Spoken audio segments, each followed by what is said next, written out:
పసిటి రంగుల పంట పొలాలు, అక్కడక్కడ మెల్లిగా ఊగే తాట చెట్ల మధ్యలో ఉన్న ఓ అందమైన ఊరిలో మల్లిగాడు జీవించేవాడు. కుంటెతనంతో నిండిన హృదయం, తెలివితో మెరుస్తున్న కన్నులతో ఉదయం నుండి సాయంత్రం వరకు అతని చిలిపి చేష్టలు, అల్లరి పనులు గ్రామస్తులకు నిద్ర లేకుండా చేసేది. మల్లిగాడికి మామిడి పండ్లంటే మహా ఇష్టం. అది తినాలనిపించే కొంత ఆలోచన కలిగిన వాడు కదా, అవి దొంగలించి తినటానికి సిద్ధమయ్యాడు. ఇంకోసారి ఓ చక్కని ఉదయం మల్లిగాడు గ్రామ పెద్దగారి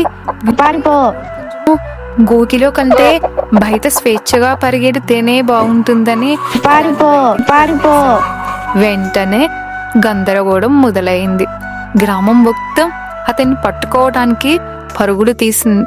కాని మనవాడు దొరుకుతాడా? ఇలా వాడి అల్లరి కొనసాగుతున్న క్రమంలో ఒకసారి గ్రామోత్సవం సందర్భంగా మల్లిగాడు అందరి మధ్యలో చిచ్చుబుడ్డి చెవులు మూసుకోండి భయంతో ఎవరికి దొరికిన దారిలో వారు పారిపోయారు. అతని అల్లరి చేష్టలు తరచూ గ్రామస్తులను ఇబ్బంది పెట్టినప్పటికీ గ్రామస్తులు మల్లిగాడిని ప్రేమించకుండా ఉండలేకపోయారు.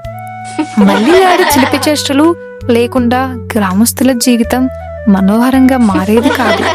కానీ మల్లిగాడు అల్లరి చేష్టలకే పరిమితం కాలేదు. ఆకస్మిక తుఫాను గ్రామాన్ని తెలిసినప్పుడు తన తక్షణ ఆలోచన శక్తి, సమయస్ఫూర్తి, ధైర్యంతో దాన్ని సమర్థవంతంగా ఎదుర్కొని గ్రామాన్ని కాపాడాడు.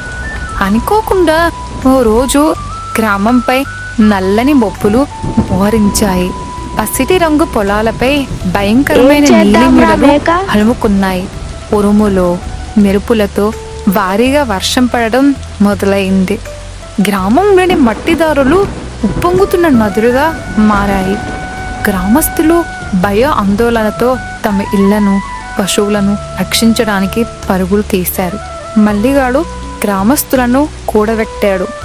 వాళ్ళ ఇళ్లను కాపాడుకోవాలని, అందరం కలిసి చేయాలని తెలియపరిచారు. చిన్న పిల్లలను, వృద్ధులను ఎత్తైన ప్రదేశాలకు తీసుకెళ్లాడు.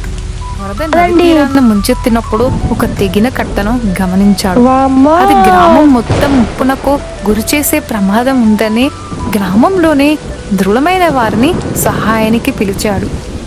అందరూ కలిసి ఇసుక బస్తాలు ఉపయోగించి ఆ తెగిన దిండిని మూసివేశారు. కొన్ని గంటల తర్వాత మెల్లిగా వర్షం తగ్గింది. నెమ్మదిగా వరద నీళ్లు కగ్గాయి. మల్లిగాడు ధైర్యం, తక్షణ ఆలోచనల ఫలితంగా చిన్నా చితిక ఆస్తి నష్టాలు తప్ప గ్రామం సురక్షితంగానే ఉంది. గ్రామస్తులు అతను చుట్టూ చేరుకొని అతనికి కృతజ్ఞతా భావంతో ఆనందాన్ని వ్యక్తం చేశారు.